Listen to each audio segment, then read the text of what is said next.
La voluntad del Padre. La voluntad del Padre. El Señor tiene una voluntad. Y yo sé que muchos a través de la historia se han preguntado cuál es la voluntad de Dios para mi vida. Yo creo que eso no es nada nuevo, ¿verdad? Muchos se preguntan todo el tiempo, inclusive cuando yo era joven me preguntaba mucho eso. Y una de las razones por la cual yo me preguntaba cuál es la voluntad de Dios para mi vida es porque mi corazón estaba siendo atraído por las cosas del mundo. El mundo tiene la capacidad de poder hacer que los hombres hagan esta pregunta. Esta pregunta que es importante, por supuesto, pero no se puede contestar a la luz de la experiencia que tú tienes todos los días, sino que se tiene que contestar a la luz de la palabra de Dios. La palabra de Dios va a contestar cuál es la voluntad de Dios para mi vida.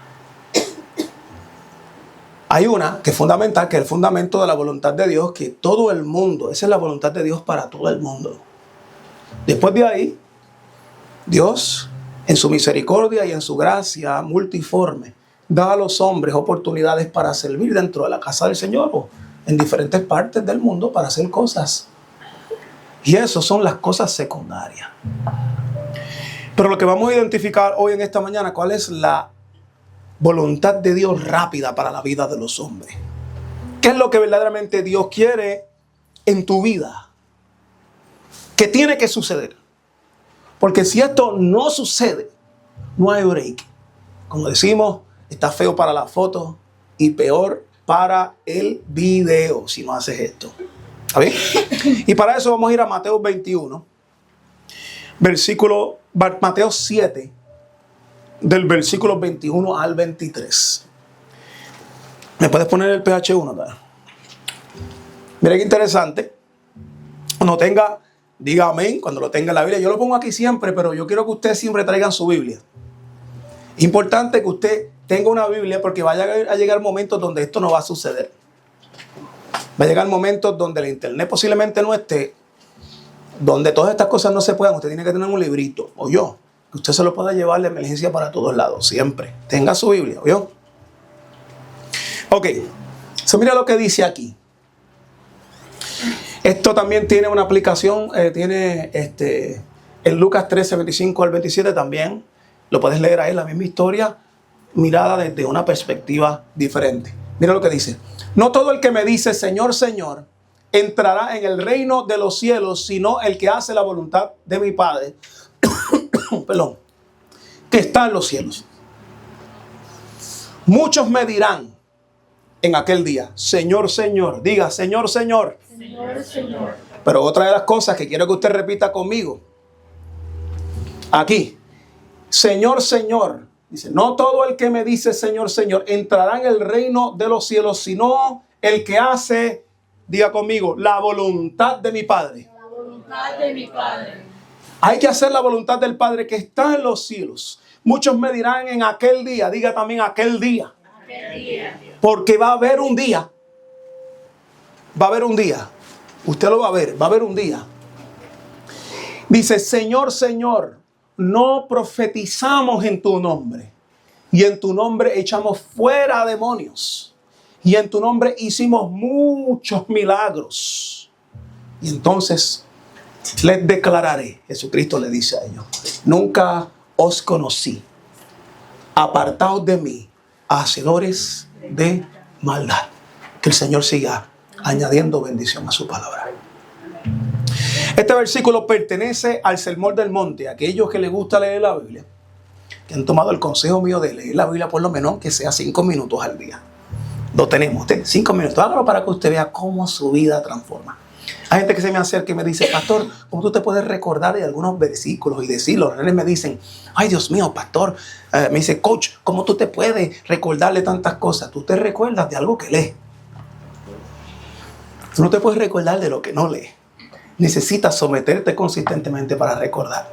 Entonces, este versículo pertenece al Sermón del Monte, que empieza de Mateo 5, al capítulo 7, de capítulo 5 al 7, donde Jesús enseña el carácter y la conducta del verdadero ciudadano del reino.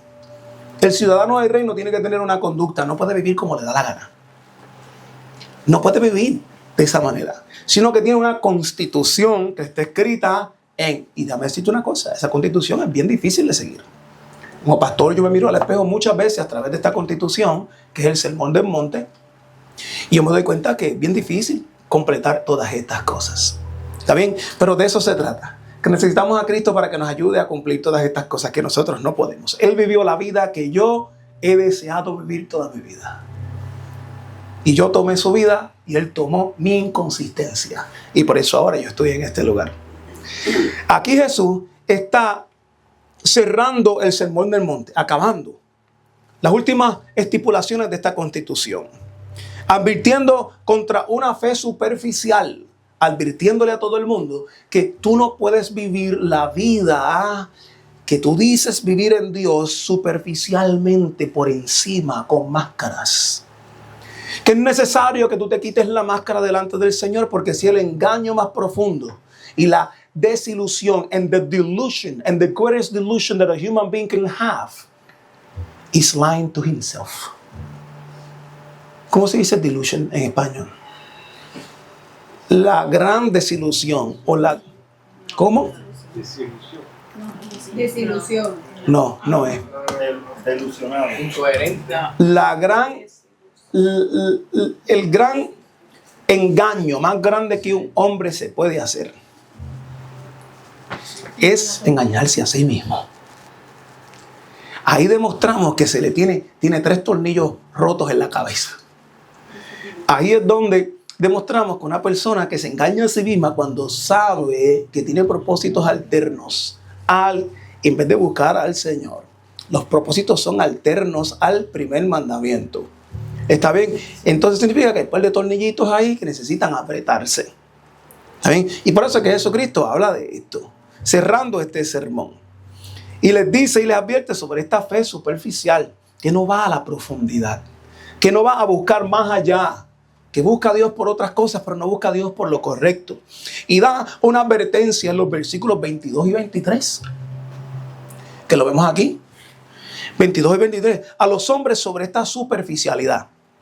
Él dice que muchos harán milagros en su nombre, que muchos trabajarán en la iglesia, que muchos donarán a la iglesia, que muchos harán milagros, mucho más que donar a la iglesia. Estamos hablando milagros y proezas en su nombre. Pero Él les dirá, nunca os conocí. Pero tú te preguntas, ¿por qué una persona puede hacer milagros y Jesucristo pararse al frente y decir, yo nunca te he conocido? Porque Dios siempre va a sustentar su palabra. Su palabra es la que tiene poder, no es el mensajero. El mensajero no es el que tiene el poder. El que tiene el poder es la palabra. Yo he visto borrachos predicar desde altares. Yo no se lo recomiendo a nadie. Pero yo he presenciado a borrachos en altares predicar la palabra de Dios y mucha gente convertirse. Pero eso no significa que el borracho está bien con Dios. Es que está proclamando una palabra que es transformadora. La palabra es la que transforma, no el predicador. El mensajero solamente lleva el mensaje. Y si el mensajero es bíblico, entonces hay transformación. Si el mensaje no es bíblico, no hay ninguna transformación. Entonces, es una advertencia contra la religiosidad sin obediencia en amor sincero. Le está diciendo aquí que esta advertencia es para todo aquel que vive con máscaras. Es para todo aquel que vive en una obediencia, pero es una obediencia que no refleja un amor, sino es una obligación. Jesús habló acerca de una confesión verbal personal, donde muchos le llamarían a Jesús Señor, Señor.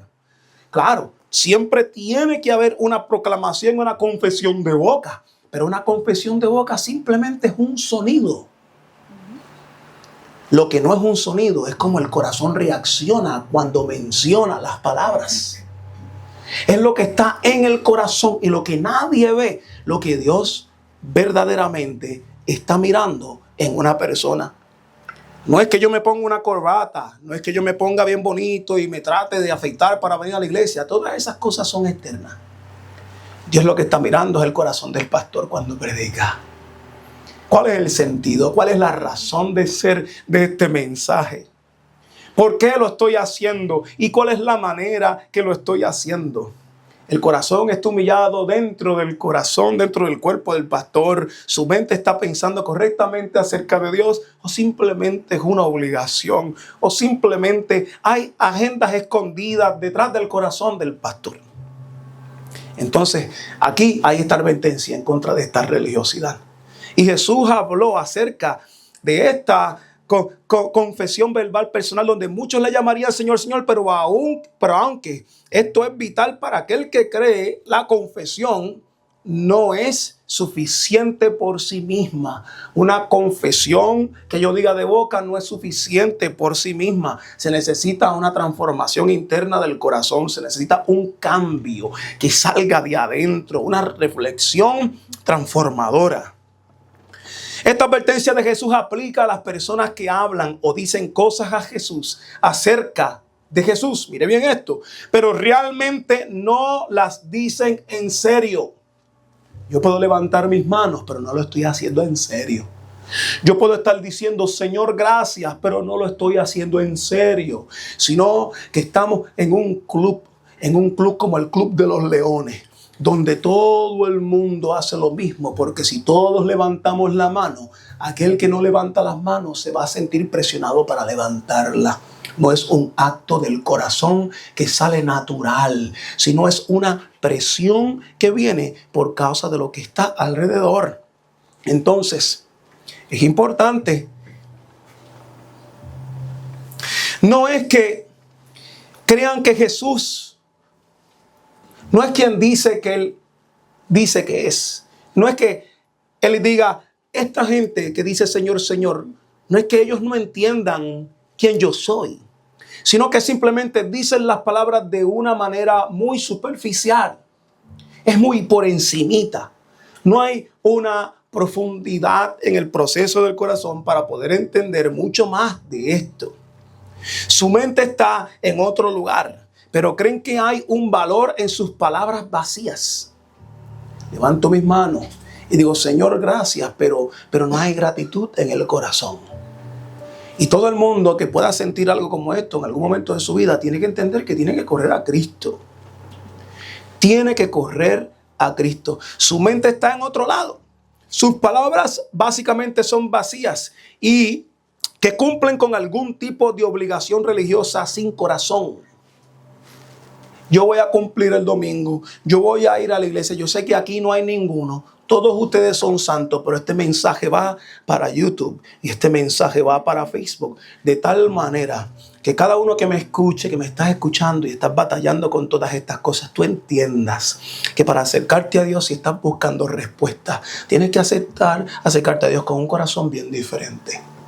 Nadie podrá engañar a Dios. Oh, pastor, pero estas personas que viven toda su vida locas, haciendo un montón de cosas toda la vida, qué fácil es que a lo último de su vida ellos se arrepientan y de ahí entonces Dios los salve. Nadie. Escúcheme. Eso es una aseveración que no tiene sentido cuando tú ves al Dios bíblico. El Dios bíblico conoce todos tus dientes, conoce todos los cabellos que tienes en la cabeza, conoce todas las marcas y todos los dolores y todo lo que hiciste a escondidas. No hay nadie que pueda esconderse de la luz del Señor. Nadie va a poder estafar a Dios. Nadie. Por eso es que todos nosotros que estamos aquí, cuando nos acercamos a Dios, tenemos que decir la verdad en su presencia, porque no vale la pena venir un domingo aquí todos los días, pasar por esa puerta, sentarte aquí y ignorar la realidad de que tienes una máscara. No vale la pena. ¿De qué vale? Y pudiéramos decir, es mejor que venga a la iglesia que no venga. Claro que sí, es mejor. Pero ese no es el propósito de que tú estés aquí. El propósito de que tú estés aquí es que sientas y entiendas y conceptualices la realidad de Dios en tu vida para que la salvación que solamente este Dios puede dar llegue a tu vida y puedas ser libre de todas estas cosas. Tiene que ser bien cansón y deprimente tratar de vivir dos vidas, una en la iglesia y una afuera. Tiene que ser bien difícil.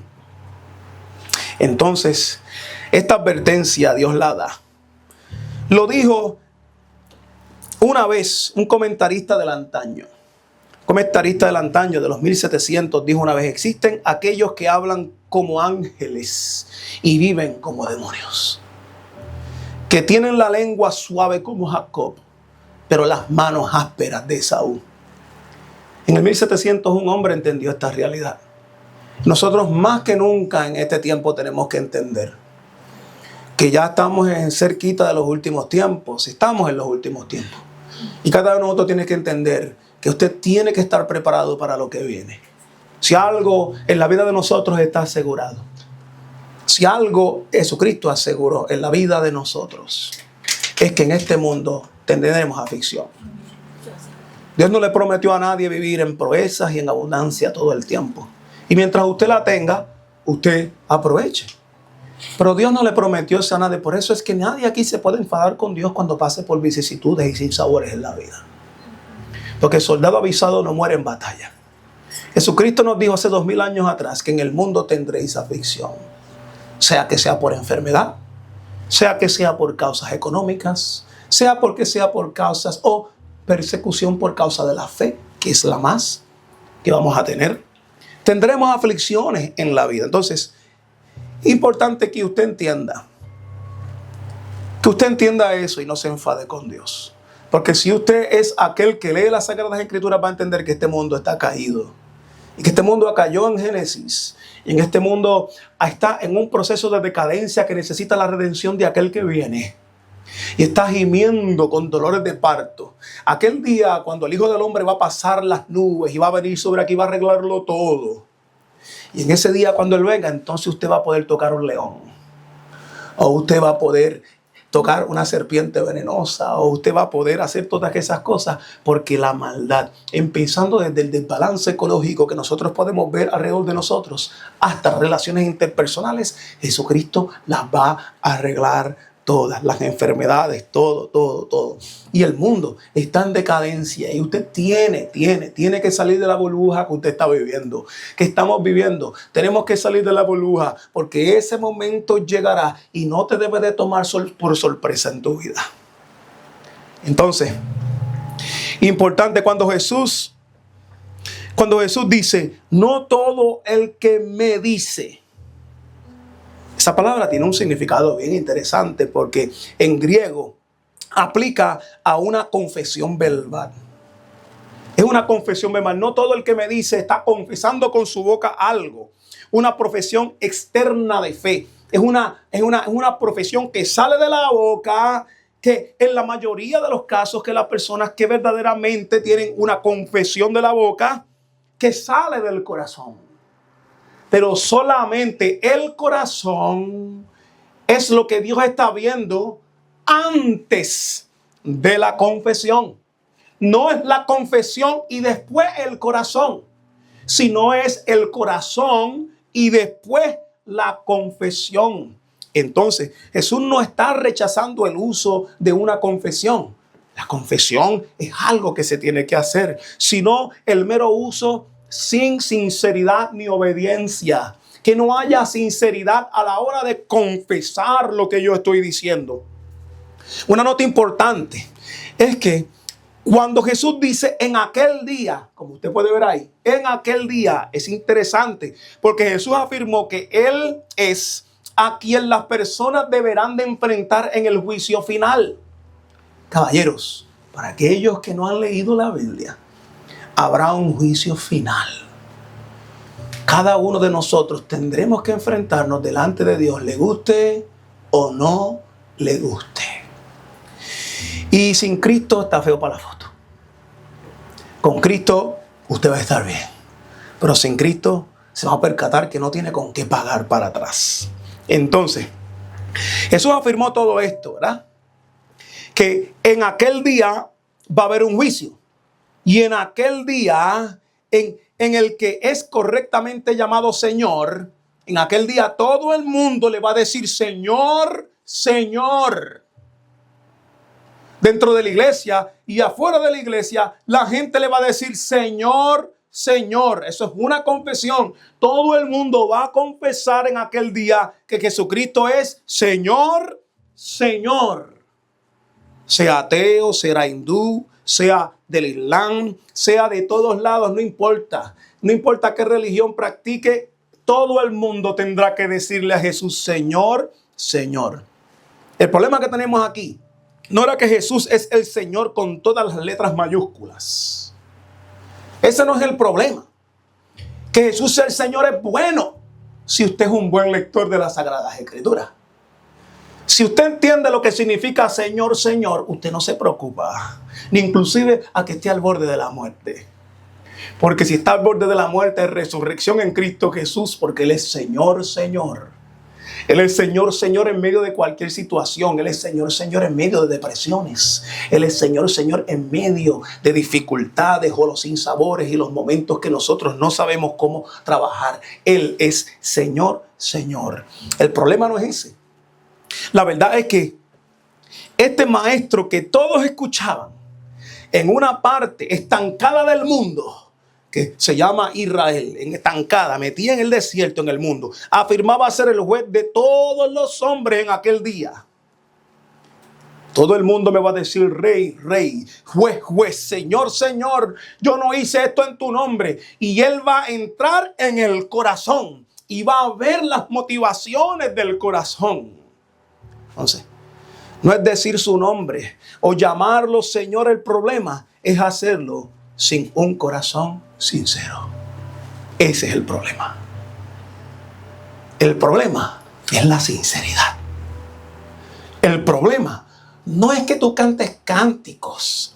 No, el problema está. El problema no es que Jesucristo es Señor, Señor. El problema es la confesión que sale del corazón. ¿Cómo es? Es sincera, es altanera, se está rindiendo delante del que es todo poder, tiene todo poder, o simplemente no lo está haciendo. Si estudiamos la palabra Señor, Señor, vamos a encontrar una inmensidad de verdad. Esta palabra tiene una inmensidad de verdad brutal y yo quiero que usted esté presto para escuchar. Vamos a ver un poquito de esta expresión. Esta palabra Señor, Señor viene del griego kiri, kiri. Kiri, kiri. ¿Está bien? Obviamente es importante. Esto significa Señor, Señor. En griego se encuentra por todos los lados en la Biblia, especialmente en el Antiguo Testamento, en la traducción de la Septuaginta. Para aquellos no saben lo que son las Septuaginta, o vamos a pronunciarlo bien, Septuaginta. ¿Okay? Eso es un libro que se tradujo hace mucho tiempo atrás del Antiguo Testamento en griego, porque la lengua utilizada en los tiempos contemporáneos de Jesús era el griego. Y había gente que hablaba hebreo, pero no todo el mundo tenía la posibilidad de hablar hebreo, sino que eran más helénicos y tenía la lengua griega. Y por eso se utilizó y se tradujo al Antiguo Testamento entonces a griego. Y fue fundamental, porque era la versión de las Escrituras que usaron los primeros cristianos en el tiempo de Jesucristo. Y era popular entre los judíos que vivían en el Imperio Romano y no hablaban hebreo. Eso es importante que usted lo tenga como premisa. Obviamente, si nosotros vamos a la Septuaginta y vamos y buscamos esta palabra, kiri, kiri, la encontramos por todos lados. Por todos lados. Por todos lados. En el sentido básico, esta palabra kiris o kyrios es la traducción griega del nombre divino.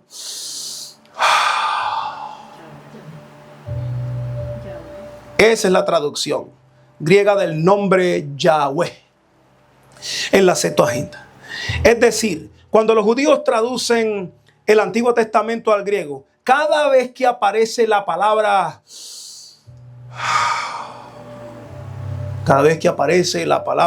Yahweh, se escribe Kiri consistentemente en este lugar.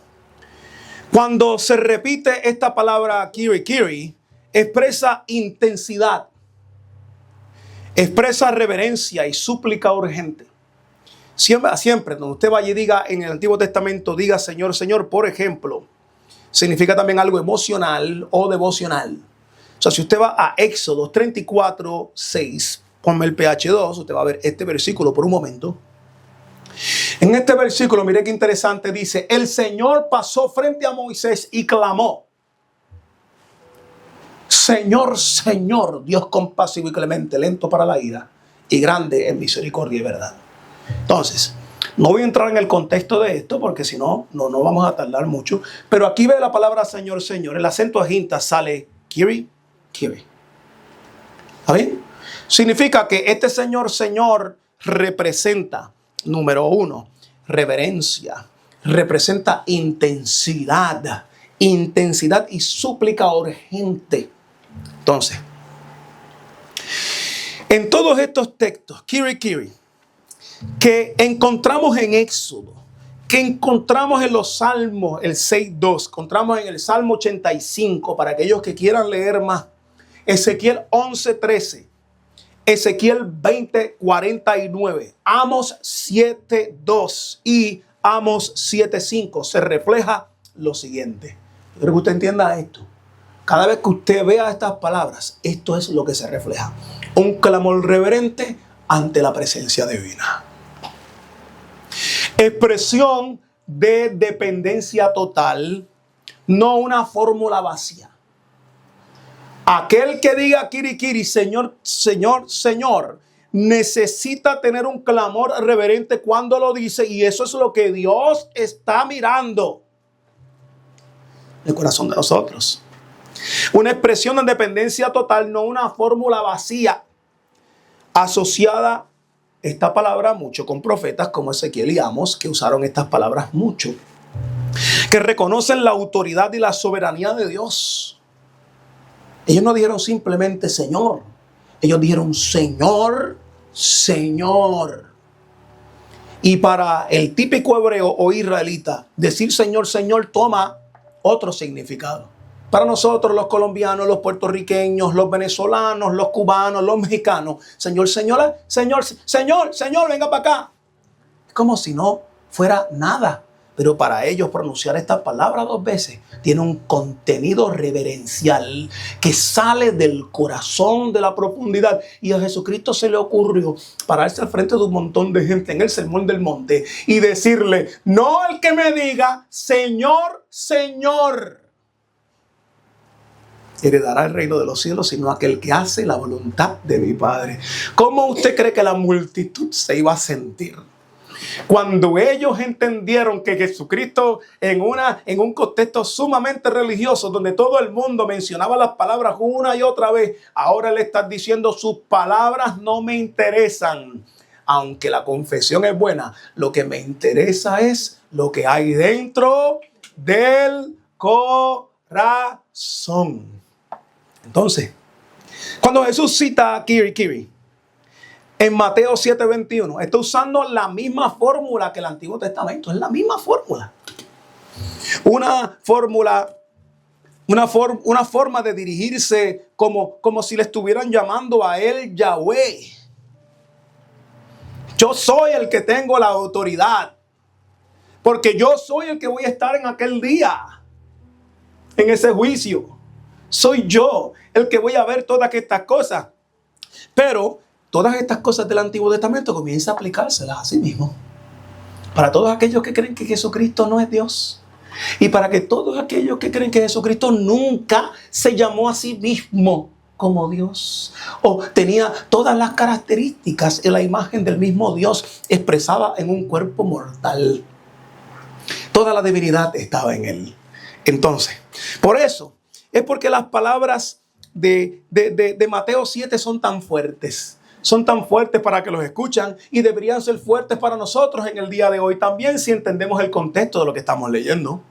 No todo el que me dice kiri significa no todo el que me reconoce como Dios de palabra, sino el que vive conforme a la voluntad del Padre. Ese es el que va a tener buenos dividendos en su vida. dividendos espirituales, dividendos eternos para vivir con Dios por siempre.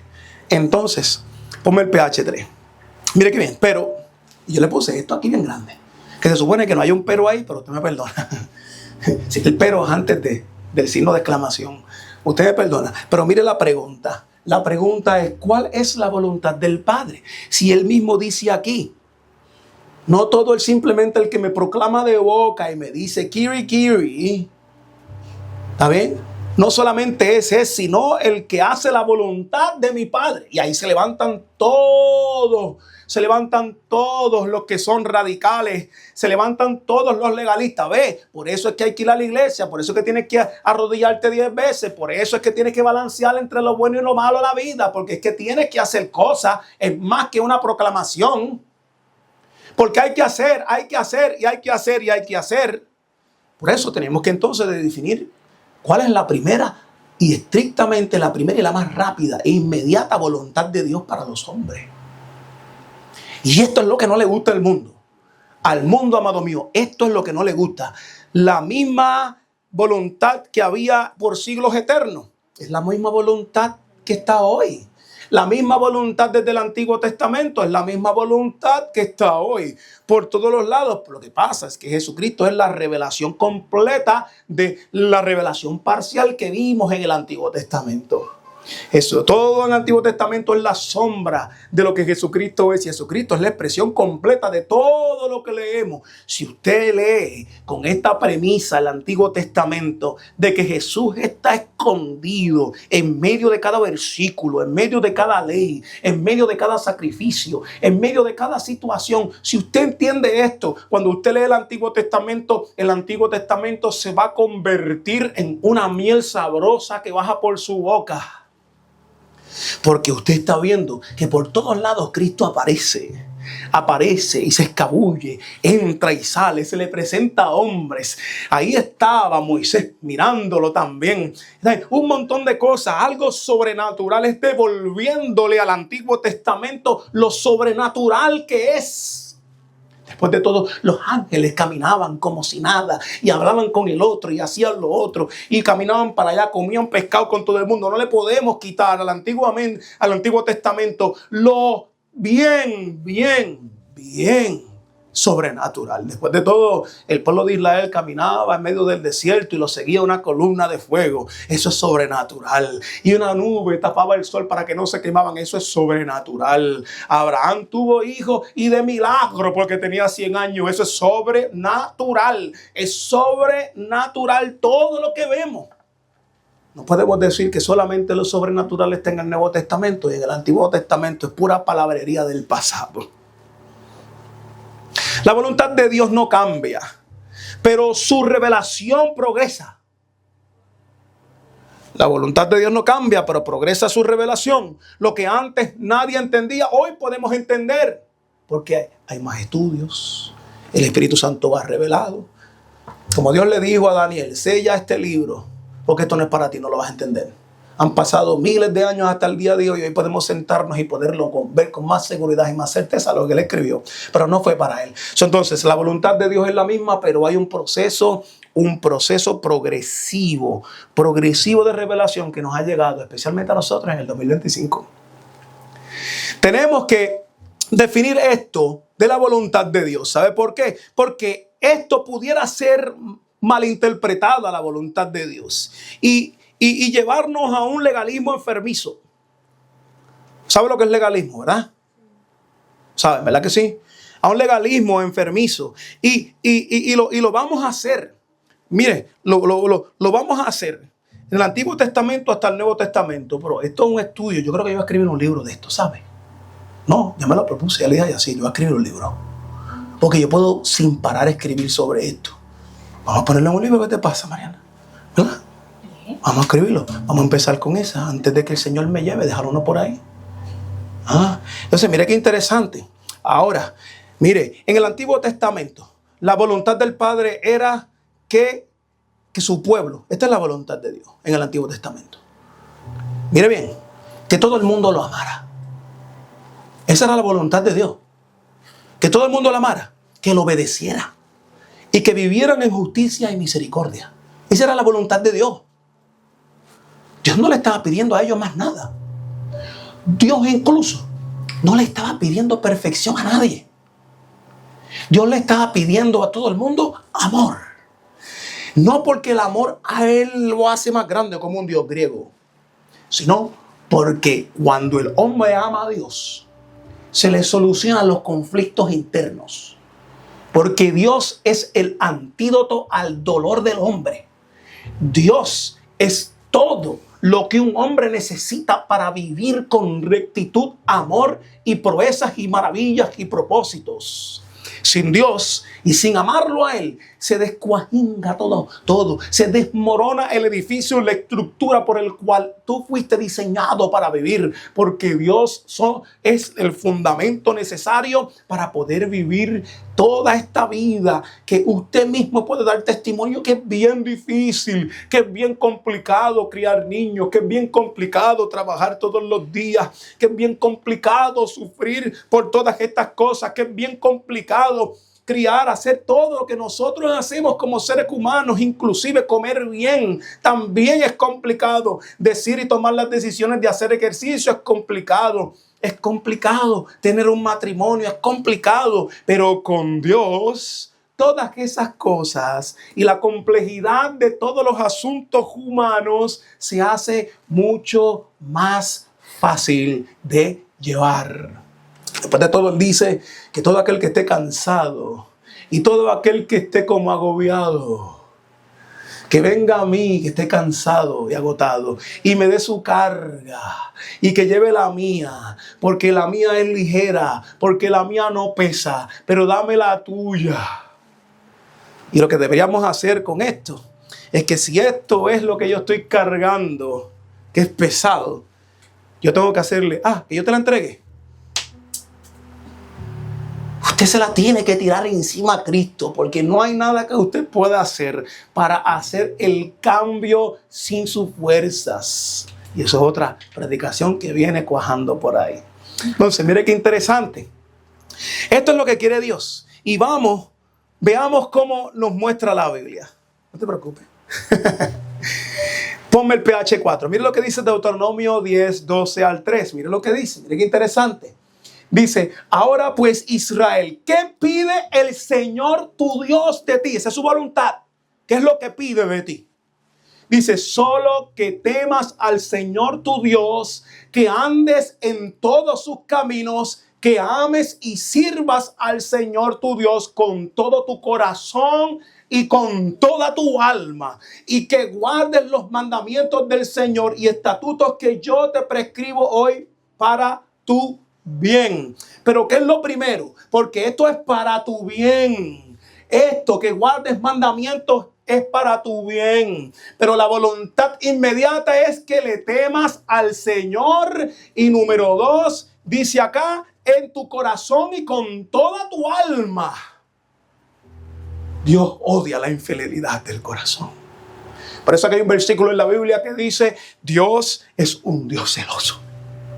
¿Por qué? Porque Dios no quiere compartir tu corazón con nada. Dios no quiere que tú vayas a adorar al Dios Moloch para tu prosperidad. Dios no quiere que vayas a adorar al Dios dinero. Dios no quiere que vayas a adorar al Dios lo que sea que tú tengas, trabajo. Dios lo que quiere es que tú le entregues tu corazón, sigas viviendo tu vida, pero le dejas al César lo que es del César, pero le dejas a Dios lo que es de Dios. Eso es lo que Dios quiere. Dios no te está pidiendo nada. Dios no te está pidiendo tus joyas ni tus relojes. Dios no te está pidiendo tus camisas y tus zapatos. Dios no te está pidiendo dinero. Dios no te está pidiendo nada. Dios te está pidiendo que tú le ames porque es para tu bien. Entonces, la voluntad de Dios era temor reverente, respeto y obediencia. La voluntad de Dios es amor sincero, servicio fiel, obediencia a sus mandamientos. Esa es la voluntad de Dios. Señor, ¿cuál es la voluntad tuya? ¿Que yo compre esta casa o que no la compre? Entonces, Él no te va a contestar esa pregunta. Él lo que va a decir, lo que tú tienes que hacer es dar 2 pasos para atrás, irte a orar y decir, Señor, si yo compro esta casa, mi corazón se va a perder cuando yo la compre. Tendré que hacer más cosas y tendré que apartarme de ti por un tiempo simplemente por tener algo monetario. Me aparto de ti. Voy a tener que trabajar el doble para conseguirlo y ahora no voy a poder ni asistir a ver a los hermanos ni adorar a Dios con todos aquellos que aman. El carro, ¿será esta la voluntad de Dios? Te vas a quedar sin comer cuando compres un carro. Vas a tener que trabajar el doble preocupado en vez de vivir en tranquilidad, pudiendo buscar el nombre del Señor. Ahora estás preocupado por un montón de cosas. Tienes que observar. Es importante que tú entiendas eso. La prosperidad tuya no está en las pertenencias que tú puedes alcanzar. La prosperidad tuya está en esto. En que solo temas al Señor tu Dios. No podemos divorciar a Dios de nuestras decisiones. A mí no me importa lo que la gente diga. Lo que yo sé y he entendido a través de mi vida es que en Cristo está escondido todas las bendiciones que los hombres pueden tener. En Cristo está la solución a cada dilema del corazón, a cada dilema en momentos de depresión, a cada dilema. Y tú ves cómo las personas se van alejando con dilemas y problemas y traumas en el corazón. Pero cuando tú ves bien la profundidad de su corazón, entiendes que ahí no está Dios, que lo que hay es un vacío. Y donde hay un vacío, no hay solución para ningún conflicto. Tiene que ser llenado por Dios. Y Dios lo que quiere es tu bienestar. Y el bienestar que tú debes de tener y el mejor que tú debes de buscar es siempre tener a Dios cerca de ti. Siempre. Siempre. Ponme el PH 5. Esta es otra para que usted vea. En Miqueas 6, versículo 6 al 8. Mire lo que dice. ¿Con qué me presentaré al Señor y me postraré ante el Dios Altísimo? ¿Con qué yo me voy a presentar? Me presentaré ante Él con holocausto, con becerro de un año. Aceptará el Señor millares de carneros y miriada de arroyos de aceite en sacrificio. Daré mi primogénito por mi rebelión, el fruto de mi vientre por el pecado de mi alma. ¿Con qué me voy a presentar delante de Dios? ¿Qué es lo que tengo para darle? Ya que dice, oh hombre, Él te ha declarado lo que es bueno. ¿Qué requiere de ti el Señor? Solamente hacer justicia, amar misericordia y caminar humildemente con tu Dios. ¿Qué significa esto? Que Dios ama a los fieles, a los que no se prostituyen con el mundo, a los que no se prostituyen adorando a otros dioses que están por encima, elevados, como entes celestiales por encima de las naciones controlándolas. Que ninguno se vaya a esos lugares, sino que camines derechito, simplemente pensando en tu Dios y le seas fiel. Le sea fiel por encima de lo que el mundo diga. Le sea fiel por encima de lo que la familia posiblemente inmediata te pueda decir. Le sea fiel por encima del dolor. Le sea fiel por encima de la abundancia. Le sea fiel en medio. Eso es lo que Dios busca a hijos e hijas que sean fieles. No está buscando perfección, sino está buscando a hombres y mujeres fieles. Aquí Dios corrige la religión vacía. Su voluntad no era sacrificio sin corazón. Pero venga. La ley mosaica demanda sacrificio. Entonces, si la ley mosaica demanda sacrificio, entonces ¿por qué este hombre está diciendo lo siguiente?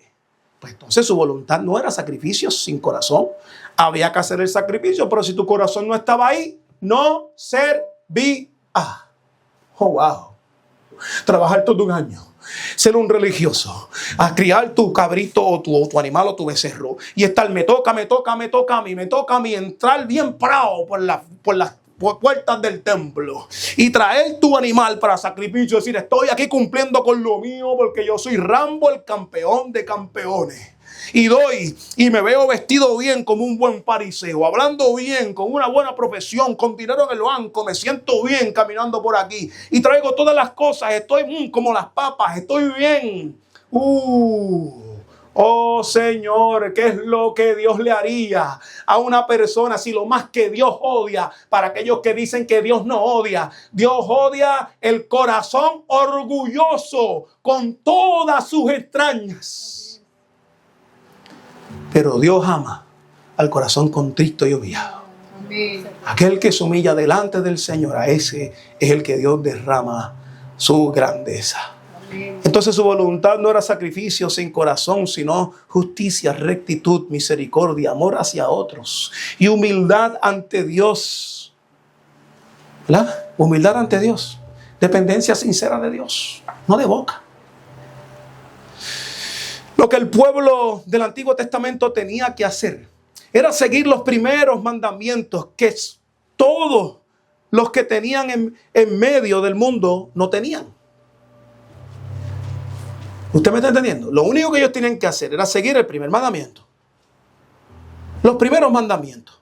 Con todo lo que tenían en medio, en un mundo bajo control de demonios y entes caídos. Llamándose falsamente Dios, dominando sobre los reinos de la tierra que estaba alrededor de Israel. Te escogí a ti como pueblo para que tú no adores a los dioses de ellos, para que tú me adores a mí solamente.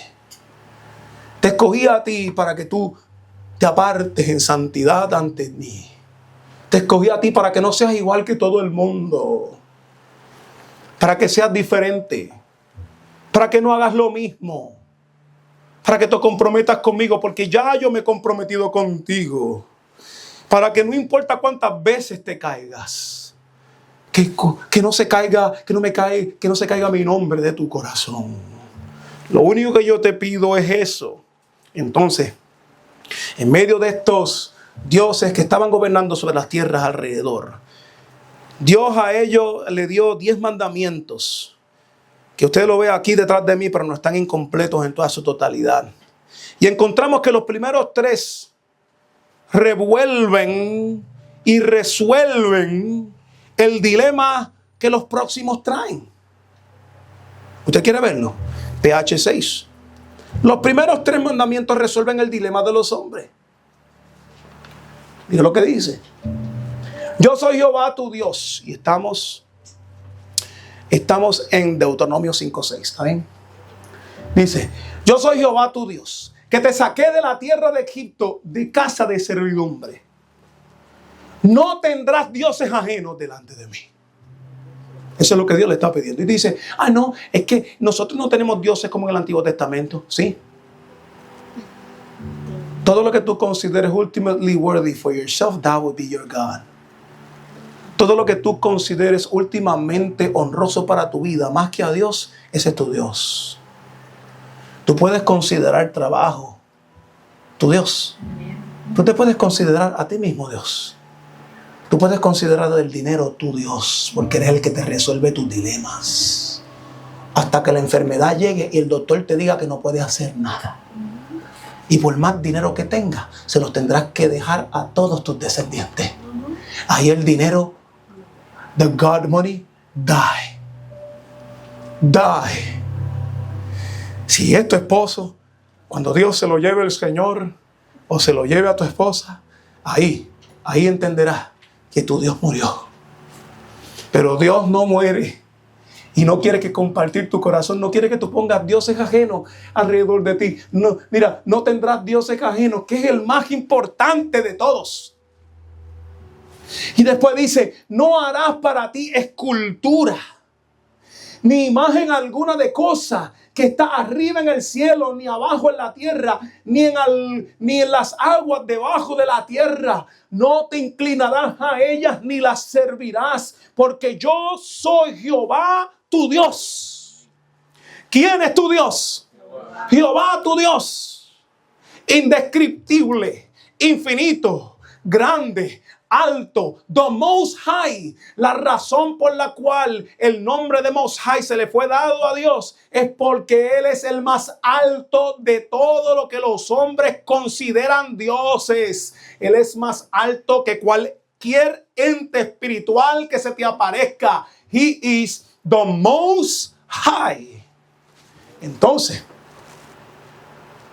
fuerte es Dios, celoso es Dios, que visitó la maldad de los padres sobre los hijos hasta la tercera y la cuarta generación de los que me aborrecen, que visito. Y después dice, y este es uno de los más que me gusta, y que hago misericordia con millones de gente. Y a los que aman y guardan mis mandamientos. Entonces vemos que aquí hay un dato bien importante, el más importante, y después viene un compromiso de fidelidad. Dice aquí, no tendrás dioses ajenos delante de mí. Es importante, es un compromiso de fidelidad por encima de cualquier cosa que tú consideres grato o importante en tu vida. Mira lo que dice aquí. No tomarás el nombre de Jehová, tu Dios, en vano, porque Jehová no dará por inocente al que tome su nombre en vano. Dios no va a llamar inocente al que es culpable, porque Dios ve todas las cosas. Y mire qué interesante es esto, porque los primeros 3 mandamientos resuelven. Después de este viene, guarda el sábado. Y después sigue, no robarás, no cometerás asesinato, ama a tu prójimo, honra a tu padre y a tu madre. Y mira qué cosa, si usted no tiene el primero down pat, el resto no importa. Porque la idea es que seamos fieles a Dios. Si algo nosotros debemos de hacer, además de aportar nuestro pecado para el sacrificio, ¿verdad que sí? Debemos de aportar nuestra fidelidad. Nuestra fidelidad a un Dios que siempre ha sido fiel contigo. A un Dios que siempre ha sido fiel con todos nosotros. Y les voy a dar un ejemplo con David para que usted se le huele la tapa de los sesos. Para que usted vea cómo Dios trabaja. David cometió pecados grandísimos. Grandísimos. ¿Oyó? Gravísimos y grandísimos. Condenados a pena capital. Muchos de los pecados que cometió David, eso era muerte, que le tenían que tocar de acuerdo a la ley mosaica, ¿sabe?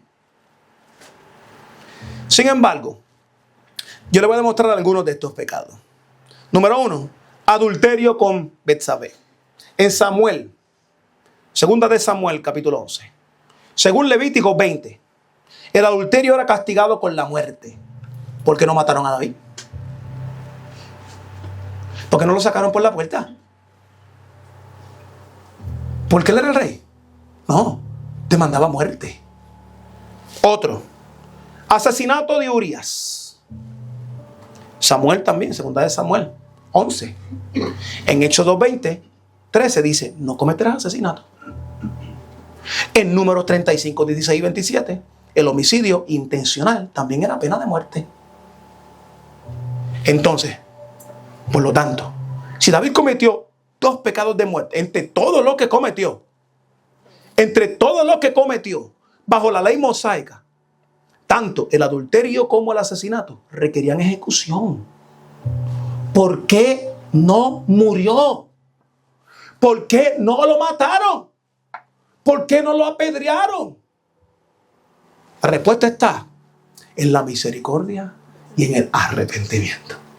En 2 de Samuel 12:13 nos dice, entonces dijo David a Natán, he pecado contra Jehová.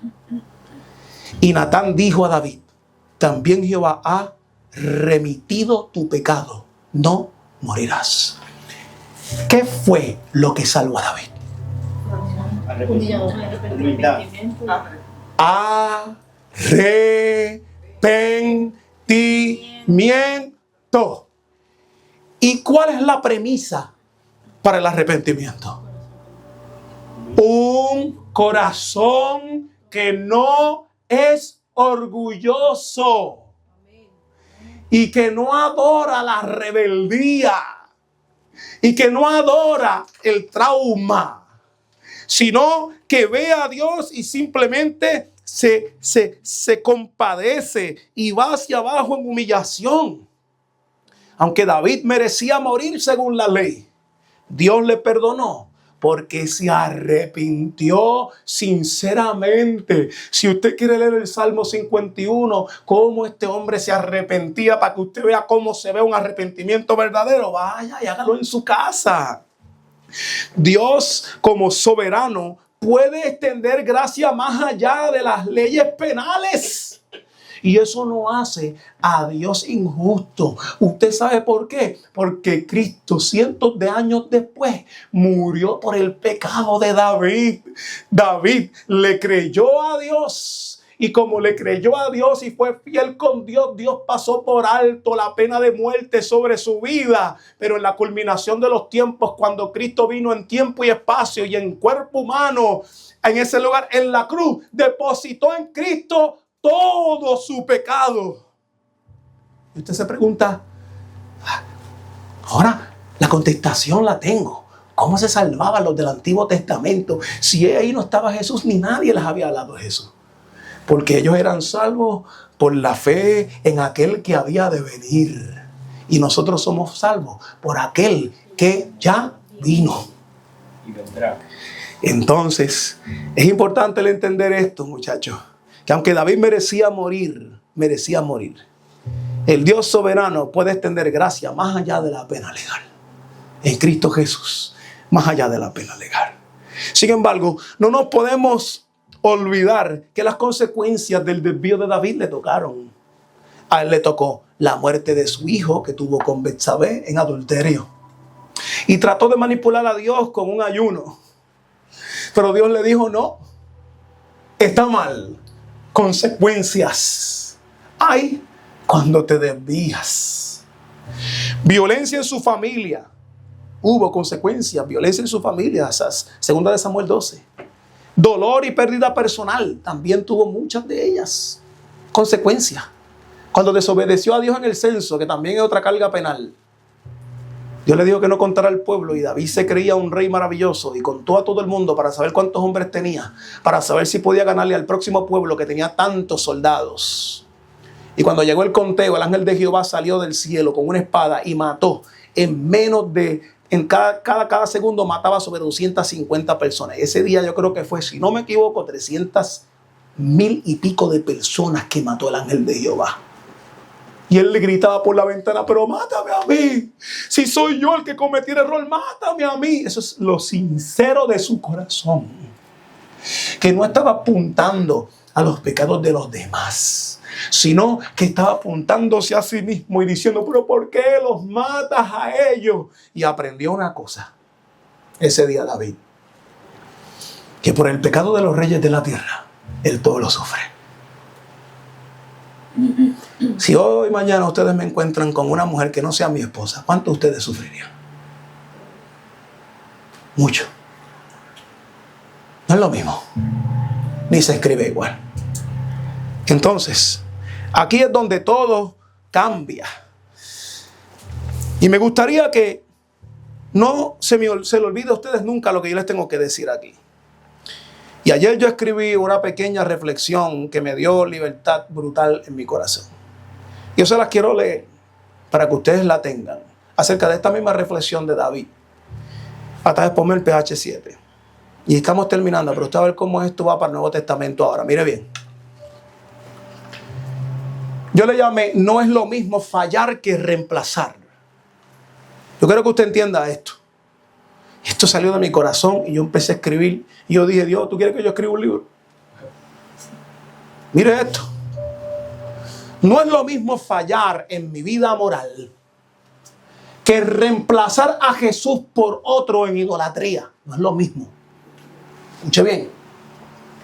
En el Antiguo Testamento, bajo el pacto mosaico, Dios prohibió adorar a otros dioses. Ya usted lo sabe. ¿Por qué? Porque el fundamento de este pacto era la entrega total en amor a Dios como el único Señor en medio de un mundo lleno de ídolos. Escuche bien.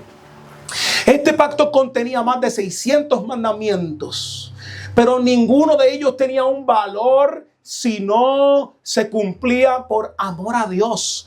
Podías obedecerlos todos eternamente, pero si tu corazón no estaba sinceramente al Señor, todo era vacío. Mira a David, por ejemplo. ¿No pecó acaso gravemente? Sí, pecó, adulteró, mató. Sus actos merecían la muerte según la ley. Entonces, ¿por qué Dios no lo destruyó? Porque David falló, pero nunca reemplazó a su Dios. Aquí no se trata de perfección, se trata de dirección. Aleluya, ya lo tienen y lo han entendido. Porque Dios lo pudo haber acribillado, pero como David tenía dirección, a pesar de ser un hombre tan difícil, a pesar de ser un hombre tan promiscuo, que tuvo 350 esposas y 700 concubinas, mató más de 10,000 personas en toda su vida, Dios lo llamó conforme a mi corazón. Pero ven acá, ¿por qué Dios hizo eso, Mariana? ¿Sabes por qué? Porque lo que tú has hecho en tu vida no se compara con lo que David ha hecho. Cuando tú comiences a mirarte a ti mismo al espejo y comiences a decir, I am not worthy. Yes, you are not worthy. Pero déjame decirte una cosa, you're not worthy. Pero David era really less worthy than you.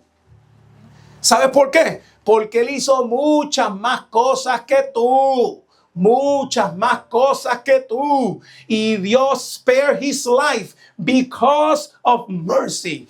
Spare his life because of repentance. Spare his life because he made a commitment with God to nunca sacar al Dios de su salvación de su corazón, independientemente de todos sus pecados y caídas. Entonces, porque David falló, pero nunca reemplazó a su Dios. Nunca se rindió ante otros dioses. Nunca lo hizo. Su corazón, aunque manchado por el pecado, seguía perteneciendo al Dios verdadero. El pacto mosaico descansaba sobre un mandamiento principal. Amarás al Señor tu Dios con todo tu corazón, con toda tu fuerza y con toda tu alma. Ese amor era la clave de todo.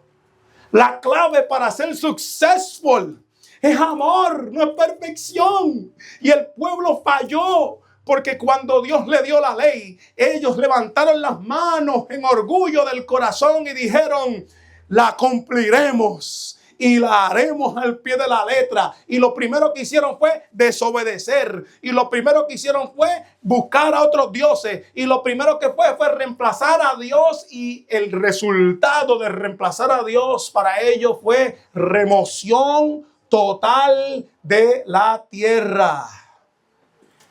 ¿Me está escuchando? Remoción total. Fueron removidos de la tierra. Porque el pacto era tú y yo. Yo soy tu Dios y tú eres ¿qué? Mi pueblo. Cuando yo deje de ser tu Dios, ya tú también dejarás de ser mi pueblo. Qué interesante, ¿verdad que sí? Y cualquiera pudiera argumentar acerca de lo que estoy diciendo, acerca del pacto abrahámico. Hay condiciones en el pacto mosaico. El que no seguía este pacto mosaico, ya.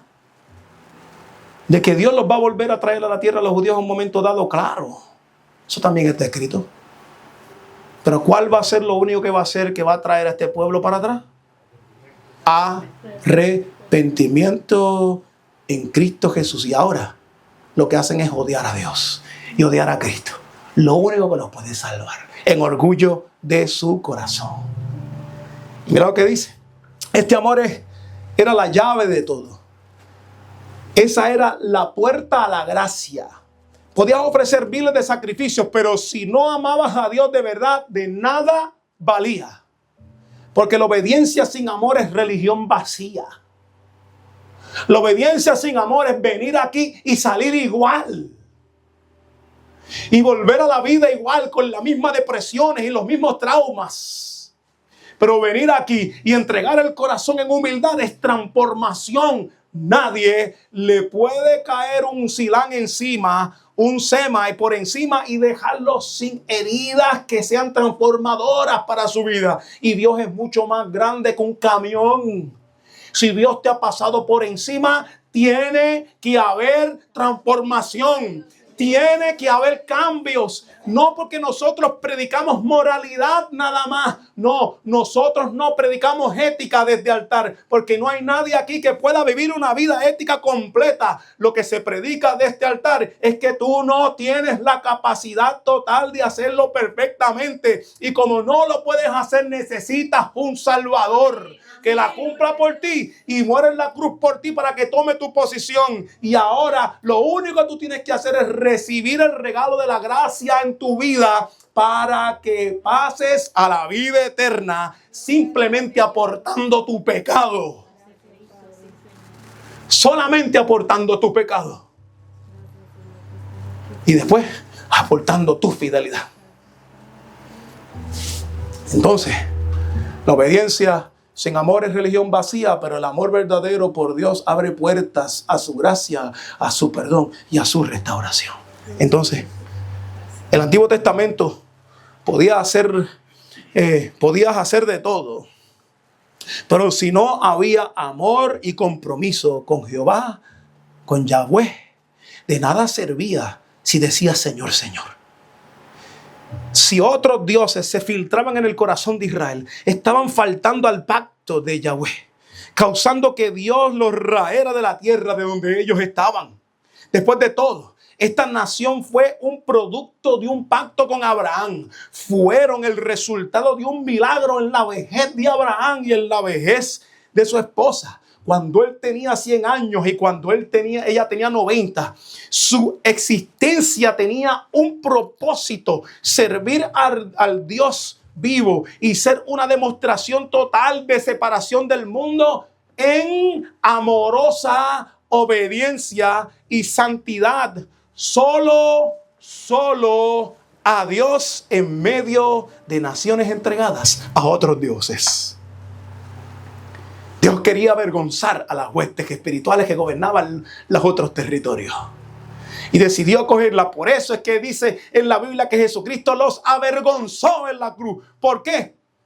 Porque toda la gente que se escaparon del cielo en rebelación contra Dios tenían la tierra en sus manos. Y Dios escogió un pueblo de duro corazón para revelarse consistentemente a ellos hasta llegar a la culminación de los tiempos, donde Cristo muere en la cruz y avergüenza a todo el mundo, porque hubo un remanente desde el Antiguo Testamento que decidió adorar a Jehová y no adorar a otros, sino solamente a Él. Eso es lo que Dios quiere. Esa es la voluntad de Dios. ¿Cómo se conecta esto con el Nuevo Testamento? Eso no cambió la voluntad del Padre, sino que la cumplió y la explicó en plenitud. ¿Cuánto Jesús no amaba al Padre? Si Él es nuestro ejemplo, no se iba solito a orar. No decía Él y yo somos uno. No decía yo no puedo vivir sin Él. No era la expresión. El que lee el libro de Juan, el que lee los Gospels, no puede llegar a la conclusión que Jesucristo no amaba al Padre. Todo lo que hacía, lo hacía por amor al Padre. Todo lo que hacía. Todo lo que hacía. Y para colmo perfecto. En nada rompía absolutamente ninguno de los estatutos. Entonces, después de todo, es importante el entender que Él lo que hizo fue hacer lo mismo que se le declaró en el Antiguo Testamento. Después de todo, Él mismo fue el que participó en el Antiguo Testamento. Por eso dijo: no he venido para abrogar la ley, sino para cumplirla. Él no vino para deshacerse la ley, como dice Steve Furtick, que Dios rompió la ley por amor a nosotros. Clase de embustero. Stick Furtick de Elevation. ¿Sí? Que Dios rompió la ley por amor a nosotros como un padre rompería la ley, pasando todas las luces y semáforos para llevar a su hijo que esté herido al hospital. Eso es una blasfemia. Porque Jesucristo no rompió ninguna ley y la ley es perfecta. Los que somos imperfectos somos nosotros. Y los incapaces para cambiar somos nosotros. Pero Dios es el que nos da la fuerza por su espíritu en nuestro corazón, por mandato de su Padre, para que haya transformación en nuestro corazón y venga el cambio de nuestra vida. Entonces, Jesucristo no vino a abrogar la ley, sino para cumplirla. Como ven, ahora después de haber dicho todo esto, la esencia sigue siendo la misma. La esencia sigue siendo amar a Dios y amar al prójimo. Mateo 22. Que es exactamente lo que pedía el Antiguo Testamento. ¿Cómo se ve? ¿Cómo se ve esta voluntad de Dios de una forma práctica en el Nuevo Testamento? ¿Cómo se ve? Y estoy terminando, amado. Jesús dice que solamente por decir Señor, Señor de boca para afuera, no de boca para adentro. Eso no es tanto de boca para afuera, sino es de boca para adentro. ¿Está viendo? Es de boca para adentro, para lo profundo del corazón. Esos heredarán el reino de los cielos. Significa que la palabra humillación usted se la tiene que escribir en la frente. Escúcheme. La palabra humillación no le gusta a nadie. Porque a mí no me va a humillar nadie. No. A mí no me va a humillar. A mí nadie me va a humillar. A mí nadie. Esa es la realidad. Pues escuche, a nadie le gusta humillación. Pero esa es la cláusula para tu salvación. Humillación del corazón. De lo profundo que hay dentro de ti. Entonces, sino que los que querían ser salvos tendrían que hacer la voluntad del Padre. ¿Y cuál era la voluntad del Padre? Ya vimos. Ya nosotros vimos anteriormente cómo es que esta voluntad del Antiguo Testamento se ve con un amor bien profundo, ¿verdad que sí? No es sacrificar, no es hacer. ¿Sabes lo que debes de hacer? Humillar tu corazón. Eso es lo que tienes que hacer. Coger tu corazón y hacerlo añicos. Eso es lo que tienes que hacer. Ahí es donde está. No es simplemente hacer de todo. No es simplemente sacrificar, cantar, tocar la guitarra, hacer una predicación desde este altar. No es suficiente, no es suficiente. No es suficiente solamente aceptar el llamado de tomar tu silla eléctrica y seguirle. ¿Usted me escuchó? No es suficiente decir, aquel que quiera seguirme, dice Jesús, que tome su silla eléctrica y me siga. No es solamente eso. No. Sino que todas estas cosas que eran y son buenas, tenían que salir de un corazón. De un corazón humilde y arrepentido. De un corazón que quiere buscar a Dios. Y ahora yo le voy a dar algunos versículos que arrojan luz acerca de esta voluntad de Dios. Rapidito para que usted vea. En todas las escrituras la voluntad de Dios tiene tres dimensiones. La voluntad soberana, que obviamente es el consejo de Jehová, permanecerá para siempre. Y usted, si está en contra de esa voluntad soberana, usted está feo para la foto. Porque Dios no lo va a cambiar por usted. La segunda es la voluntad moral, la revelada. Esto es lo que Dios quiere que hagamos. Expresado en su palabra. Por ejemplo, el que hace la voluntad de Dios permanece para siempre. Eso está en 1 de Juan 2. Esa es la voluntad a la que Jesús se refiere en Mateo 7:21. Obedecer a lo que el Padre te ha revelado. ¿Usted quiere saber qué es lo que el Padre le ha revelado a usted antes de cualquier cosa para entrar al reino de Dios? Dios quiere que los hombres vengan al arrepentimiento y crean. Eso es lo que el Padre quiere. ¿Tú quieres saber la voluntad de Dios? Te la estoy diciendo hoy. Te la estoy diciendo hoy. En 1 de Timoteo 2:4 dice, el cual quiere que todos los hombres sean salvos y vengan al conocimiento de la verdad. Esa es la voluntad del Padre. Si vamos a Juan capítulo 6, 29 y al versículo también 40. Esta es la voluntad. Escríbalo para que lo lea en su casa. Para que no se le olvide, Señor, ¿cuál es tu voluntad en mi vida? Te la estoy diciendo. El versículo 29 del capítulo 6 de Juan. Esta es la voluntad de Dios, dice Jesús, que creáis en el que Él ha enviado. Tan sencillo. Sí. Ay, pero eso yo lo puedo hacer. De verdad, para algunas personas que aceptan la fe como un niño. Pero para algunas personas que son sus propios dioses y que su dinero Moloch los está controlando.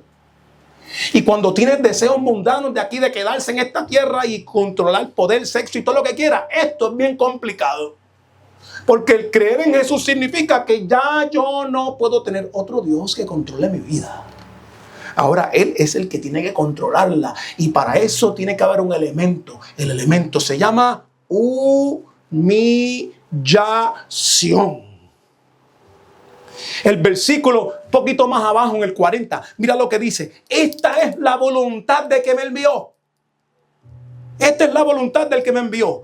Que todo aquel que ve al Hijo y cree en Él tenga vida eterna. Mi hermano, mi hermano, mi hermano. Esa es la voluntad de Dios para tu vida. La voluntad de Dios para tu vida no es que tú seas millonario. Porque eso no lo dice ninguna de las escrituras. Si tú trabajas fuerte y eres millonario, gloria a Dios. La voluntad de Dios es que tú veas a su Hijo y te enamores de Él.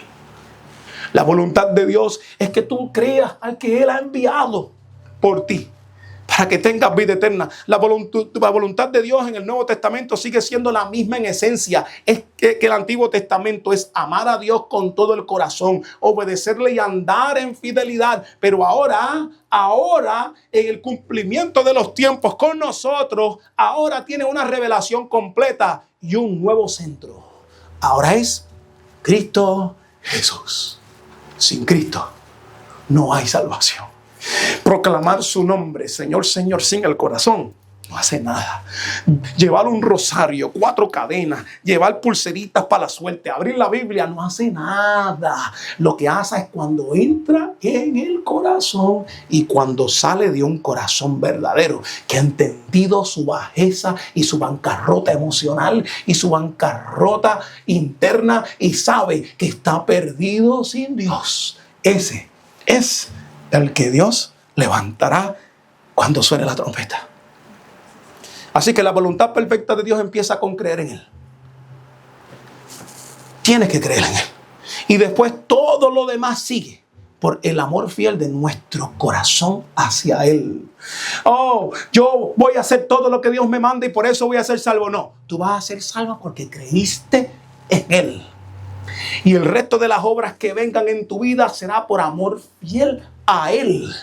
No las hago para que sea producto, para que me den cudos en el cielo y trofeos allá en el locker. Cuando yo vaya allá al cielo y diga Javier arriba y esté el locker mío con mi bate y los guantes y todo eso. Cuando yo vaya allá, ahí no va a haber una medalla que dice Javier.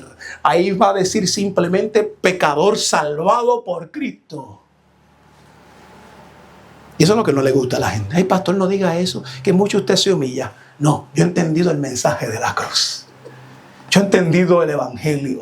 Él es el rey y yo soy su súbdito. Él es el rey y yo soy su esclavo. Él es el rey y yo soy simplemente polvo salvado por su sangre. Y eso no significa que yo me cojo pena a mí mismo. Lo que significa es que yo sé quién yo soy delante de un Dios santo, de un Dios santo. Yo sé ese sacrificio donde habían 2 animalitos que tenían que matar. Uno era sacrificado para Dios. El uno era llenado de sangre del que mataron. Lo llenaban de sangre a la cabrita y la dejaban caminar a la distancia del pueblo y la veían irse, ve para allá. La dejaban. Y mientras la cabrita se iba alejando, lo que implicaba era que el pecado se iba alejando. Era como Dios diciéndole, así yo alejaré el pecado de ustedes si ustedes son fieles a mí. Así como la cabrita se va yendo y se lo vamos a entregar a las huestes espirituales que le encanta tanto en las naciones el pecado. Se las vamos a dejar a sus manos. Oh, porque Dios extiende su gracia así de lejos como de este a oeste. Nunca el este va a tocar el oeste. Así es la gracia de Dios para todos aquellos que se humillan y vienen a Él. Entonces, si usted empieza a entender esto, incluso hasta cuando falló usted, como David, múltiples veces y yo, y con todo Dios le llamó conforme a su corazón, así también me llamará a mí. Así también me llamará a mí. No porque David era bueno, y no porque yo soy bueno, sino porque nunca David reemplazó a Dios por ningún otro Dios en su vida. Nunca, nunca. Así tenemos que hacer cuando hagamos todas las cosas.